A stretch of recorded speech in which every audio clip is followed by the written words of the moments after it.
اللہ الرحمن الرحیم۔ السلام علیکم ورحمۃ اللہ وبرکاتہ۔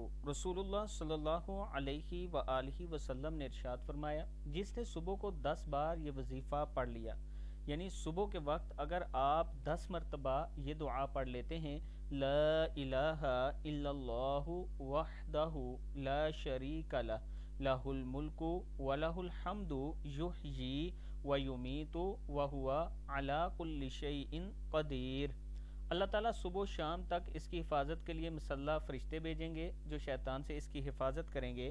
اس کے لیے اجر و ثواب واجب کر دینے والی 10 نیکیاں لکھی جائیں گی، اس کے 10 خطرناک قسم کے گناہ معاف ہو جائیں گے، اور اسے 100 مسلمان غلام آزاد کرنے کا ثواب ملے گا، اور اس دن اس کا اس سے عمل سے زیادہ اچھا یعنی اجر والا کوئی عمل نہ ہوگا۔ دعا پھر سن لیں، بسم اللہ الرحمن الرحیم، لا الہ الا اللہ وحدہ لا شریک لہ لہ الملک ولہ الحمد یحیی ویمیت وہو علی کل شیء قدیر۔ صدق اللہ العظیم۔